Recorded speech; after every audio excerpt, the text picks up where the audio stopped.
यह डिक्टेशन 90 शब्द प्रति मिनट की गति से निबंध माला पुस्तिका से लिया गया है। यदि यह आपको अच्छा लगे तो लाइक, शेयर और सब्सक्राइब अवश्य करें। रेडी। सभ्यताएं मनुष्य के परिष्कार की विकास यात्रा के संगमील हैं। मानव की जीवन यात्रा निरंतर सभ्य होने की यात्रा है। वह हर अगली घड़ी, अगले दिन, अगले वर्ष और अगले युग में स्वयं की पिछली उपलब्धियों पर कदम ताल करता हुआ स्वयं को सभ्यतर करता रहता है। यह प्रक्रिया सामाजिक, सांस्कृतिक तथा राजनीतिक जैसे कई स्तरों पर लगातार चलती रहती है। नीति से अरविंद तथा पतंजलि जैसे दार्शनिकों ने मानव के निरंतर परिष्कार के गुण को ही मानव जीवन का मूल माना है। नीति से एक परिष्कृत मनुष्य के लिए महामानव ब्रैकेट में ओबरमैन की कल्पना करते हैं, जो मानव में अधिक आस्थायुक्त तथा अधिक चेतन हो।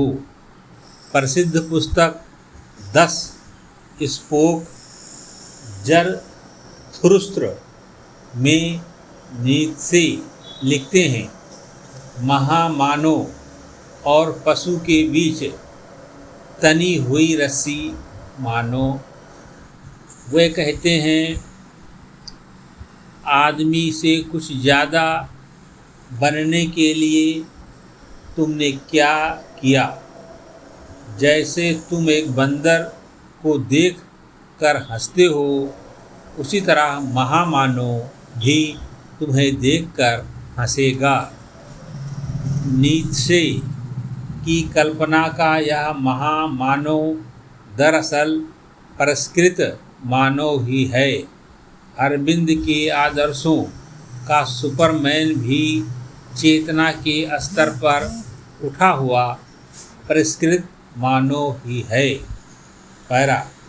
मनुष्य के साथ विडंबना यह हुई कि वह ज्यों-ज्यों स्वयं को अधिक सभ्यतर और परिष्कृत करने का प्रयास करता गया, सतही तौर पर परिष्कृत तो हुआ, परंतु आभ्यंतर के परिष्करण के मार्ग उसने अवरुद्ध कर लिए।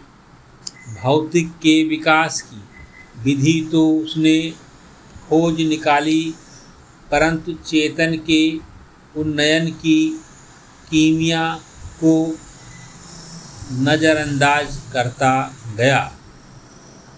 बुद्धि के विकास की लाख तरकीबें ईजाद कर लीं, मगर भावनाओं से रिक्त होता गया। इससे उसके व्यक्तित्व में एक विखंडन पैदा हुआ, एक अंतराल उत्पन्न हुआ जो उसे अधिक हताश और दुखी करने वाला था। मनुष्य भौतिक उपलब्धियों द्वारा आत्मिक सुख को झपट लेना चाहता था, लेकिन वह मुमकिन न था।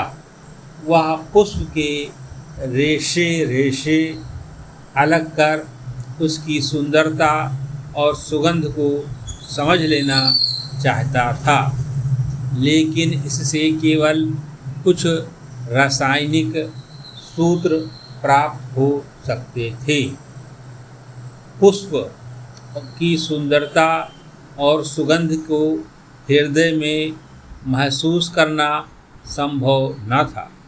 उसने समुद्र की अतल गहराइयों से होकर अंतरिक्ष की असीमता को भेद दिया, परंतु हृदय के अंदर उठती तरंगों को महसूस कर पाने में नाकाम रहा।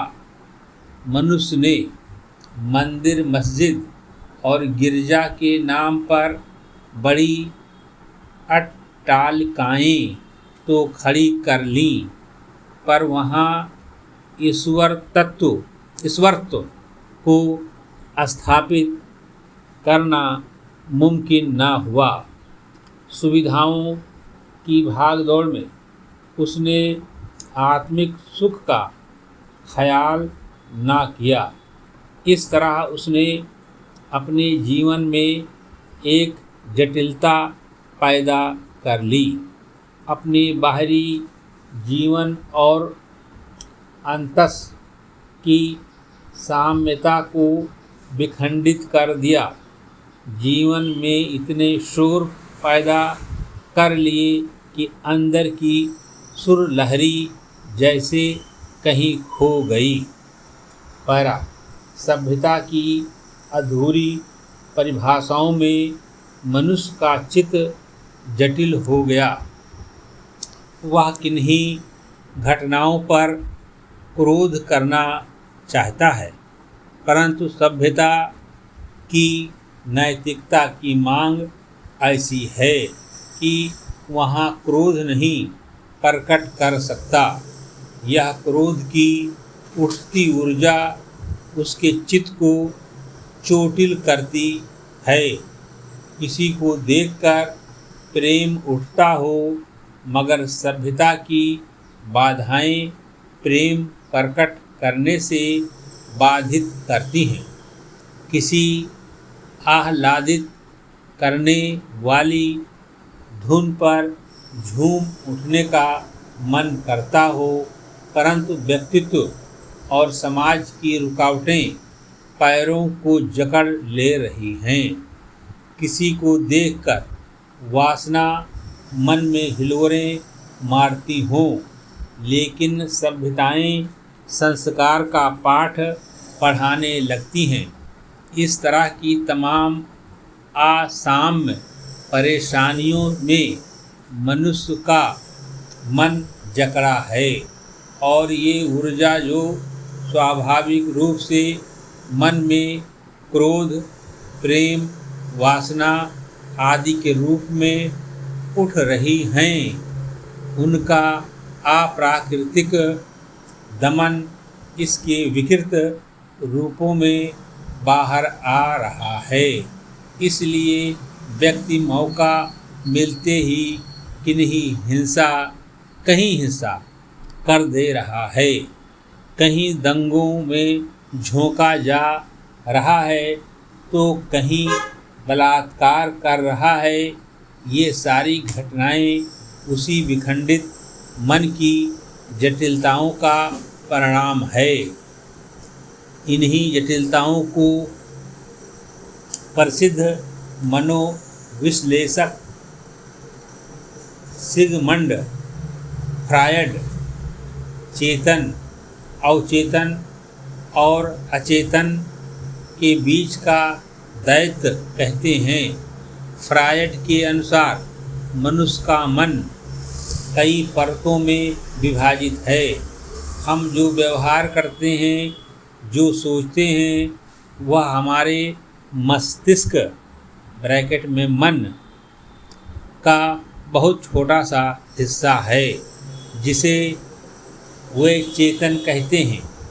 मस्तिष्क का एक बड़ा हिस्सा जो अचेतन तथा अवचेतन है, जिसका हमने सामाजिक संस्कारों और सभ्यताओं द्वारा इतना दमन किया कि वह कभी हमारे ख्याल में भी नहीं आता।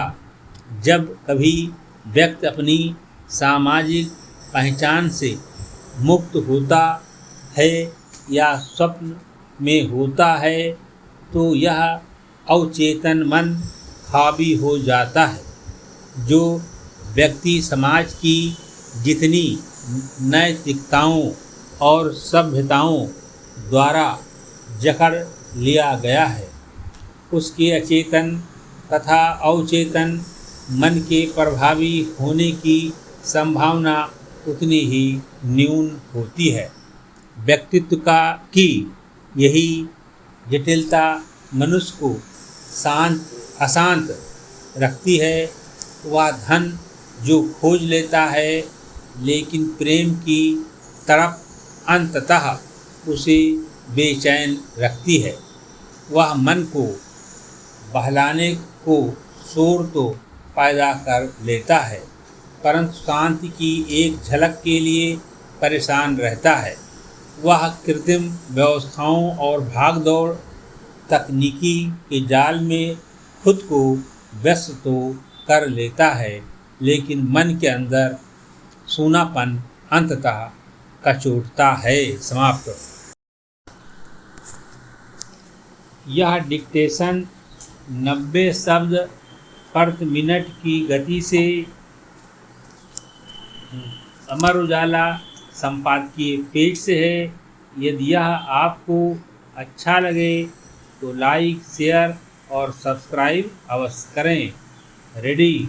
बीते अगस्त में देश के निर्यात में 13 महीने की सबसे बड़ी गिरावट होने और आयात के बढ़ने से व्यापार घाटे का पिछले 10 महीनों के उच्चतम स्तर पर पहुंचना एक गंभीर विषय है, जो संकेत देता है कि वैश्विक आर्थिक चुनौतियां किस तरह से भारतीय अर्थव्यवस्था को नकारात्मक ढंग से प्रभावित कर रही हैं।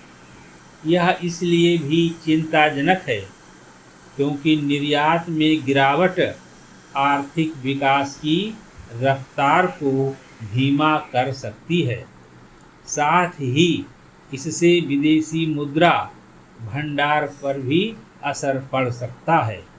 हालांकि इसका एक दूसरा पहलू भी है कि जब दुनिया के तकरीबन सभी देश 2 बड़े युद्धों और मंदी से जूझ रहे हैं, तब भारत दुनिया की सबसे तेजी से बढ़ने वाली अर्थव्यवस्था बना हुआ है, जिसकी पुष्टि विश्व बैंक से लेकर अंतर्राष्ट्रीय मुद्रा कोष ब्रैकेट में IMF तक तमाम प्रतिष्ठित वैश्विक निकाय कर चुके हैं।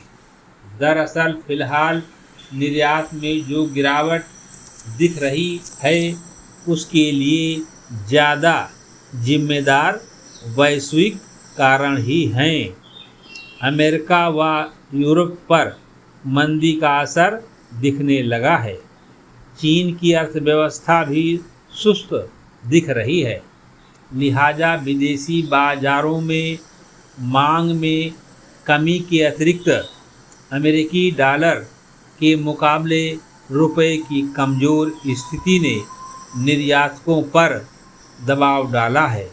इसके अतिरिक्त त्योहारों के समय को ध्यान में रखते हुए जुलाई में सोने पर आयात शुल्क 15 से घटाकर 6% कर दिया गया था, जिससे अगस्त में इसका आयात बढ़कर रिकॉर्ड $10 अरब तक पहुंच गया। वस्तुओं के कुल आयात में 3% की बढ़ोतरी की यह एक बड़ी वजह रहा। हालांकि पेट्रोलियम,